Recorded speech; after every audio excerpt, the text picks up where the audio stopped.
욥기 1장 1절부터 12절 말씀입니다. 욥기 1장 1절로 12절 우리 한 목소리로 봉독하겠습니다. 우스 땅에 욥이라 불리는 사람이 있었는데 그 사람은 온전하고 정직하여 하나님을 경외하며 악에서 떠난 자더라. 그에게 아들 7과 딸 3이 태어나니라. 그의 소물은 양이 7,000마리요 낙타가 3,000마리요 소가 500개리요 암나귀가 500마리이며 종도 많이 있었으니 이 사람은 동방 사람 중에 가장 훌륭한 자라. 그의 아들들이 자기 생일에 각각 자기의 집에서 잔치를 베풀고 그의 누이 3명도 청하여 함께 먹고 마시더라. 그들이 차례대로 잔치를 끝내면 욥이 그들을 불러다가 성결하게 하되 아침에 일어나서 그들의 명수대로 번제를 드렸으니 이는 욥이 말하기를 혹시 네 아들들이 죄를 범하여 마음으로 하나님을 욕되게 하였을까 함이라. 욥의 행위가 항상 이러하였더라. 하루는 하나님의 아들들이 와서 여호와 앞에 섰고 사탄도 그들 가운데에 온지라. 여호와께서 사단에게 이르시되 내가 어디서 왔느냐? 사단이 여호와께 대답하여 이르되 땅을 두루 돌아 여기저기 다녀왔나이다. 여호와께서 사단에게 이르시되 네가 내 종 욥을 주의하여 보았느냐? 그와 같이 온전하고 정직하여 하나님을 경외하며 악에서 떠난 자는 세상에 없느니라. 사단이 여호와께 대답하여 이르되 욥이 어찌 까닭없이 하나님을 경외하리까? 주께서 그와 그의 집과 그의 모든 소유물을 울타리로 두르심 때문이 아니니까? 주께서 그의 손으로 하는 바를 복되게 하사 그의 소유물이 땅에 넘치게 하셨음이니이다. 이제 주의 손을 펴서 그의 모든 소유물을 치소서. 그리하시면 틀림없이 주를 향하여 욕하지 않겠나이까? 여호와께서 사단에게 이르시되 내가 그의 소유물을 다 내 손에 맡기노라. 다만 그의 몸에는 내 손을 대지 말지니라. 사단이 곧 여호와 앞에서 물러가리라. 아멘. 욥기 욥 이방인입니다. 욥은 이방 사람으로 오늘 1절에 보면 우스 땅에 살았다 이렇게 말씀을 합니다. 욥기는 1장 2장은 내러티브 이야기체로 되어 있고 3장부터 이제 41장까지 보면 시어체로 되어 있습니다. 하나의 시고 어떤 면에 희극이기도 하고요. 마지막 42장에는 또 내러티브 이야기체로 되어 있는 가장 아름다운 시문학, 지혜문학을 담고 있습니다. 욥기는 성경에서 가장 오래된 책으로 알려져 있습니다. 욥기가 쓰여진 배경은 아브라함, 이삭, 야곱이 살던 시대, 아브라함 시대 정도로 성경학자들은 대체적으로 봅니다. 욥기를 읽어보면 율법이란 단어가 한 번도 나오지 않습니다. 그러니까 모세가 시내산에서 율법을 받기 전에 이 욥기가 쓰이지 않았을까 이렇게 성경학자들은 봅니다. 욥기는 조금 어려워 보이기도 하지만은 전체의 구도를 알면 우리가 잘 이해할 수가 있습니다. 욥기를 읽어보면 율법이란 언급이 없고 또 부를 계산할 때에 짐승들과 종들의 숫자로 표시하는 것은 이 아브라함 시대에 쓰던 개념이고요. 또 욥기를 보면 케시타라는 그 돈의 단위가 나옵니다. 이건 야곱이 세겜 땅을 살 때에 케시타를 주게 됩니다. 그래서 오래된 책인 것을 우리가 알 수가 있고요. 이 지혜문학으로서 고대 근동에 아카드로 된 문학과 공통점이 굉장히 많이 있습니다. 고대 근동 메소포타미아 지역은 제일 오래된 문명이 지금부터 한 5,500년 정도 전에, BC 3,500년 전에 갈대아 우르 이런 도시에서 수메르 문화가 발달되었고, 수메르어를 제가 공부해 본 적이 있는데 이거는 표문자입니다. 한자와 같이 표문자예요. 이거 조금 더 발전하면 아카드 문자가 됩니다. 아카드는 이제 우리말을 이렇게 좀 음절이 있는 소리 개념을 담은 문자입니다. 수메르어 시대가 있었고, 그다음에 아카드 시대가 있었습니다. 고대 근동을 하려면 조금 공부를 해본 적이 있는데, 이 세기 문자 그런 계열로 이렇게 볼 수가 있고요. 이 당시 고대 근동에 있던 문학체하고 이 욥기가 상당히 연구해 보니까 닮아 있다고 이렇게 성경학자들은 이야기합니다. 지혜 문학인 욥기는 또한 재판 양식을 취하는 걸 볼 수가 있어요. 법정에서 재판하는 형식인데 1장, 2장을 읽어보면 이제 욥이 고난당하는, 왜 고난을 당하냐, 욥기는 고난의 문제를 다루고 있는데 이것을 법원에 제시하는 개념이라면 3장에서는 피고인 욥을 이제 재판관 앞에 욥이 자신의 억울함을 호소하게 되고, 그리고 4장에서 27장을 보면 3명의 친구가 검사의 증인들로 출석해서 욥을 잔인하게 공격하는 것을 보게 됩니다. 이 세 친구의 주장은 뭐냐면 네가 죄를 지어서 고난이 왔다는 거죠. 그러나 욥은 아니, 나 그렇게 고난당할 만큼 죄 안 지었어, 나 억울하다, 이렇게 욥이 변론을 합니다. 이때 세 친구와 3라운드라고 할까요? 세 번의 그 법정 형식을 통해서 공방을 하게 되고, 28장에 보면 이제 법정의 휴정이 나옵니다. 그리고 나서 29장에서 30장 욥의 최후 진술이 나오고, 그 다음에 엘리후가 등장하게 되고, 그 다음에 재판장에 하나님께서 나타나시게 되고, 욥이 하나님 앞에 서게 됩니다. 욥은 좀 어리석은 것은 하나님 지적하지만은 욥이 범죄해서 죄 지은 건 아니다. 욥의 신앙을 단련하기 위해서 고난을 줬다는 사실을 깨닫게 됩니다. 그러니까 우리가 고난받는 것도 꼭 죄를 지어서만 오는 게 아니고, 때로는 하나님 우리를 연단해서 하나님의 형상을 닮아가게 하려고 고난을 주는 경우도 있습니다. 욥은 고난이 주제인데, 우리가 인생 살다 보면 잘못하면 고난이 오면 내가 죄 짓는가 보다.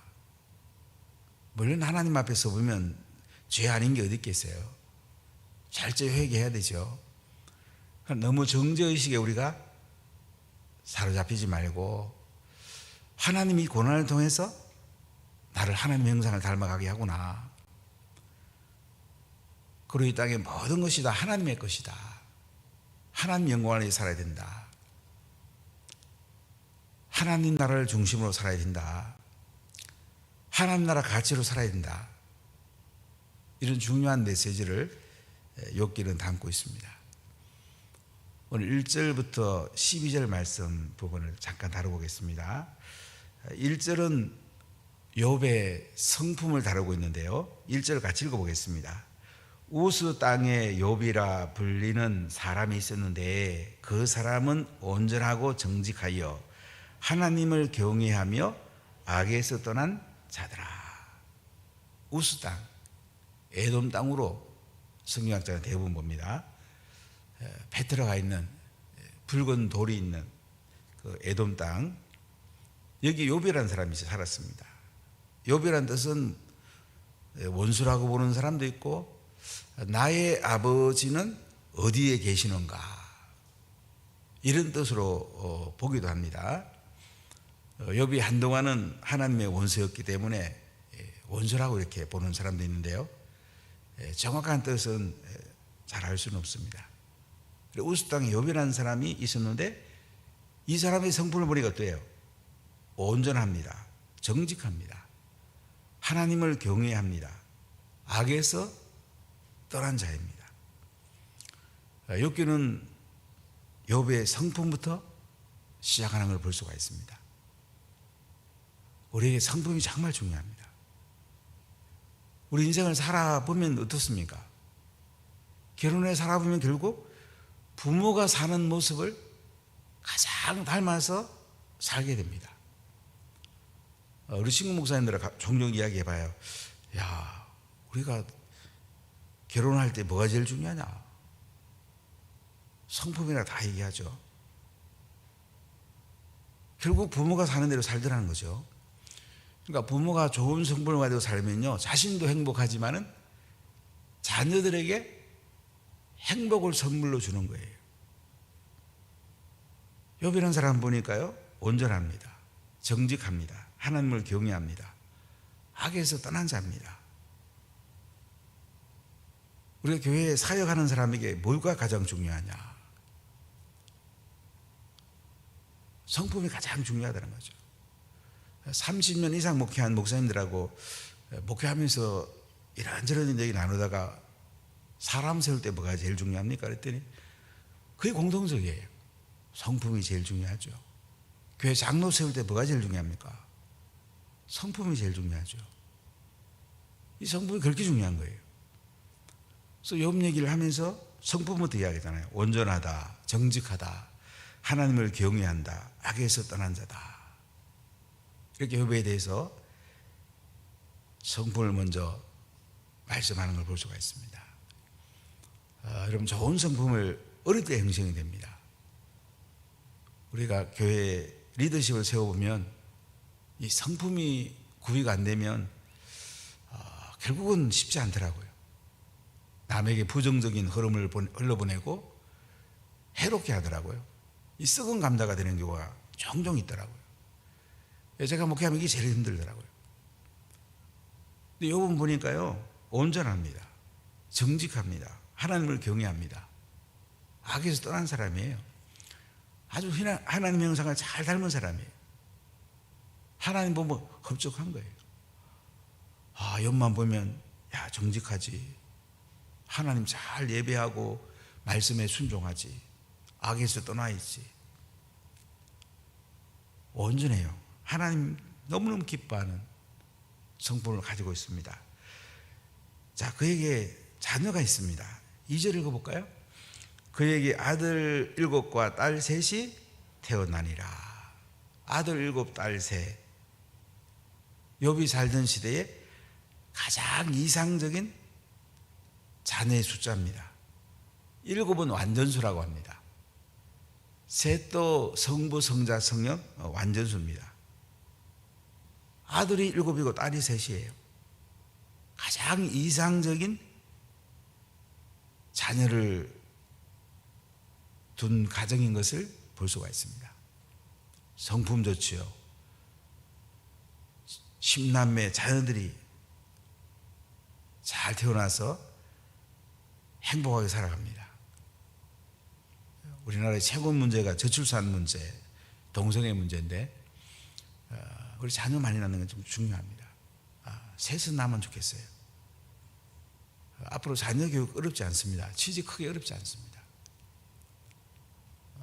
자녀들, 여러분 이렇게 좋은 성품의 자녀들의 아주 행복한 가정, 또 물질도 넉넉합니다. 3절 읽어볼까요? 그의 소유물은 양이 7,000마리요, 낙타가 3,000마리요, 소가 500결이요, 암나귀가 500마리이며 종도 많이 있었으니 이 사람은 동방 사람 중에 가장 훌륭한 자라. 소유물이 엄청나죠. 양이 7천, 낙타가 3천, 소가 500결이, 암나귀가 500마리, 종도 많이 있었다. 그 당시는 종도 소유물이었습니다. 사고 팔 수 있으니까요. 결이란 말은 한 쌍이란 말이에요. 소가 500쌍, 암나귀가 500마리. 그럼 낙타 같은 경우 굉장히 비쌉니다. 낙타 한 마리 팔면은 자동차 한 대 살 수 있습니다. 낙타가 3천 마리예요. 자동차가 3천 되면 엄청난 거죠. 정말 큰 부자예요. 그럼 부자인 거 좋은 거잖아요.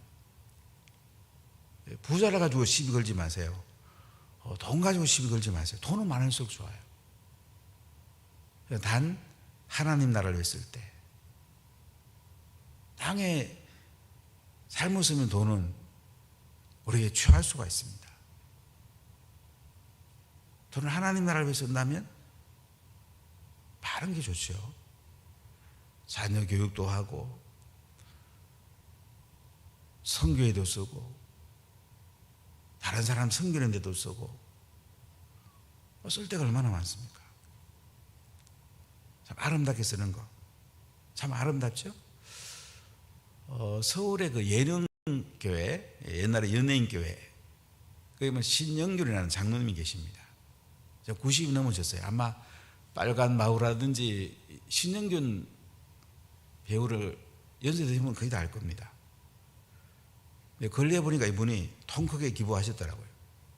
영화계에 500억, 서울대학 모교에 100억, 600억을 기증했더라고요. 참 멋지지요? 지난번에 우리에게 오셨던 정연호 박사 아들, 거기에 이제 지금 이제 목사 안수 받았겠네요. 정연호 박사만은 그 얘기를 하더라고요.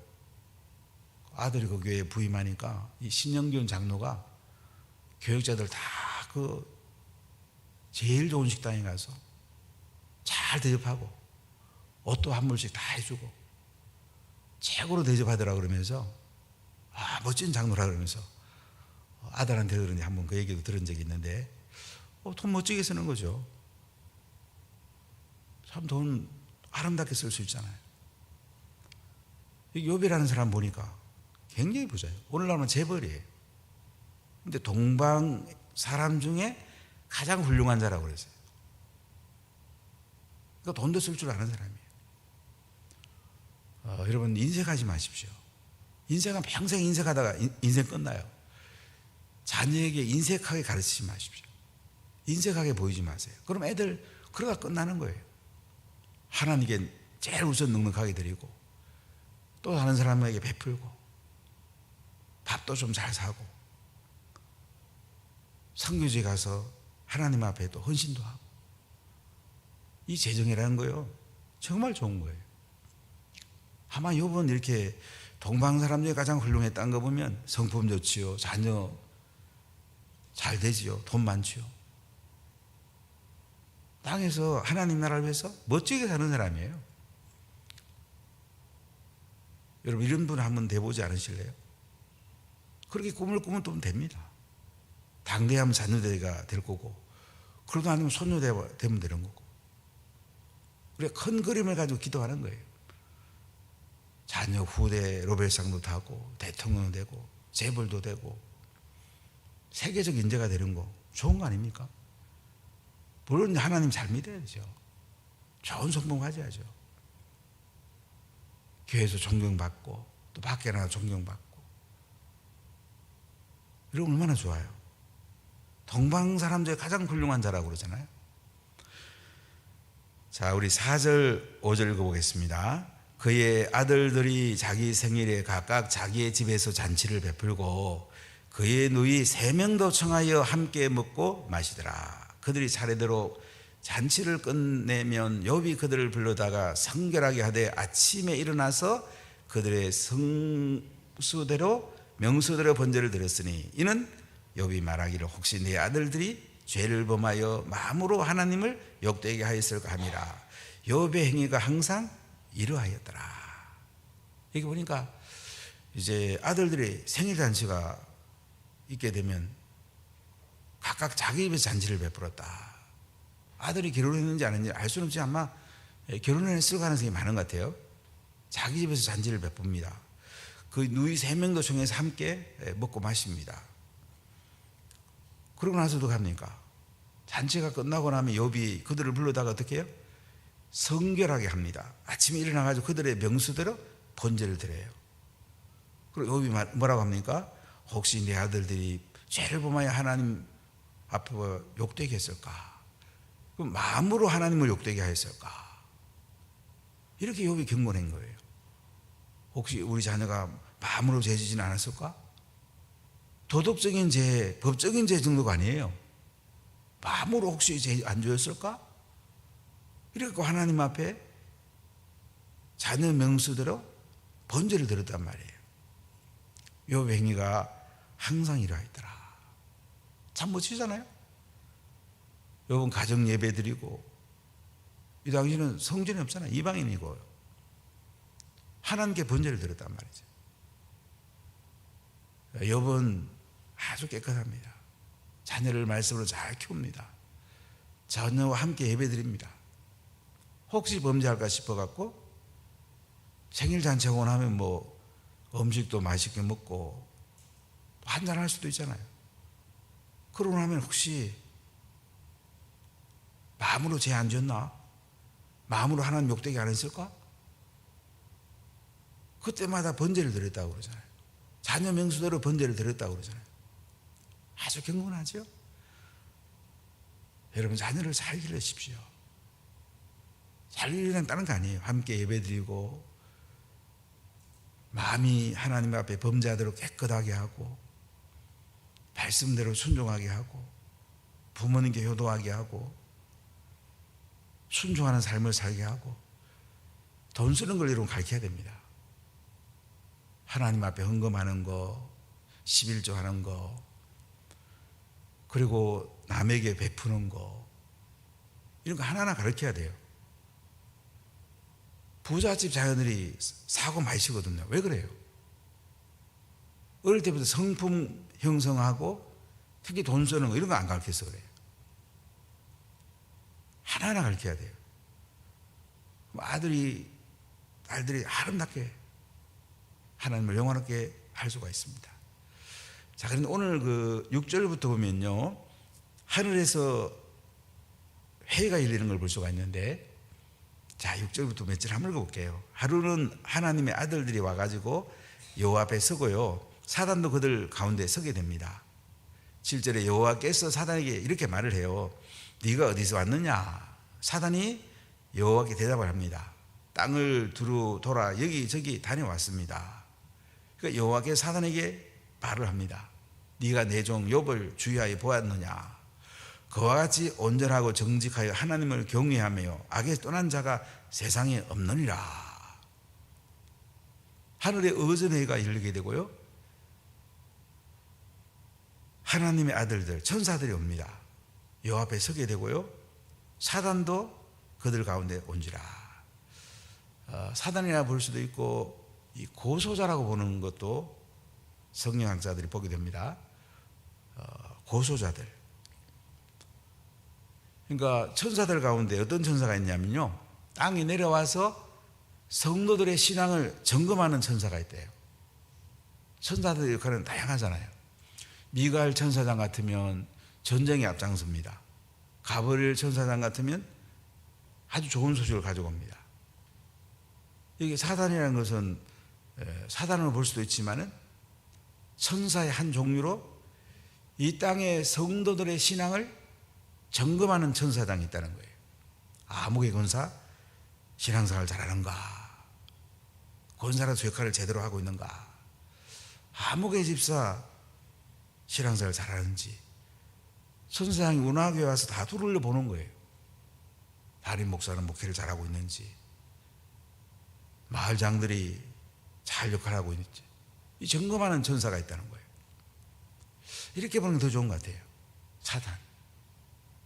자, 여기 여호와께서 사단에게 어디서 왔느냐 그러니까, 땅을 두루 다녀갖고 이것저것 사람들이 사는 거 보고 성도들의 신앙을 점검하고 왔습니다.